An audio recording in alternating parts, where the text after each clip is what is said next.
heard, I'm sure, that I like to tell an anecdote or two.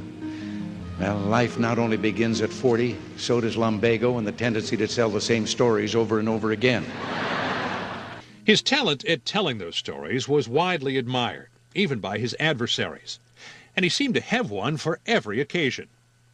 Governor Reagan, I now declare you to be duly installed as governor of the state of California. Jack Warner of Warner Brothers, I'd been under contract for a number of years, heard that I was running for governor.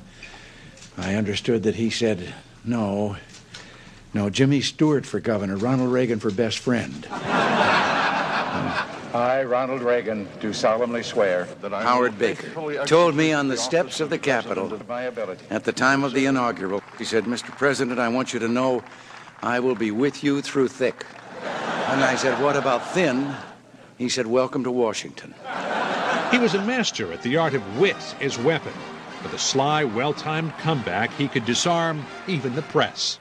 Mr. President, in talking about the continuing recession tonight, you have blamed mistakes of the past, and you have blamed the Congress. Does any of the blame belong to you? Yes, because for many years I was a Democrat. His wit rivaled that of his two idols, Franklin Roosevelt and Abraham Lincoln. He liked to laugh, President Lincoln. As a matter of fact, he was criticized for it once, and he said, if I couldn't laugh, I couldn't stand this job for 15 minutes. Reagan clearly relished the job, missing no opportunity to joke about his favorite targets: communism, big government, high taxes. If the big spenders get their way, they'll charge everything on your taxpayer's express card, and believe me, they never leave home without it. And if his campaign were a Broadway show, it would be promises, promises. He won friends and votes by turning his opponent's punches into punchlines. I will not make age an issue of this campaign. I am not going to exploit, for political purposes, my opponent's youth and inexperience. He exploited his own age to a fare thee well. On that subject, he was happy to aim jokes squarely at himself. One of my favorite quotations about age comes from Thomas Jefferson. He said that we should never judge a president by his age, only by his work. And ever since he told me that, I've stopped worrying. Just to show you how youthful I am, I intend to campaign in all 13 states. I've already lived about 20 years longer than my life expectancy at the time I was born. That's a source of annoyance to a great many people. When things annoyed him, he often used a laugh line to get in his digs. I was going to have an opening statement, but I decided that what I was going to say, I wanted to get a lot of attention, so I'm going to wait and leak it. So he quickly gained a reputation as the Teflon president, to whom bad news didn't stick. His ability to charm almost any crowd helped keep his popularity high.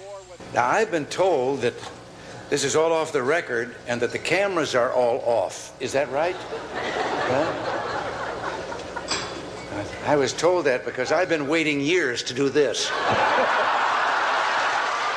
In the Reagan joke book, the nation's capital was always good for a laugh. You know, you don't have to spend much time in Washington to appreciate the prophetic vision of the man who designed all the streets there.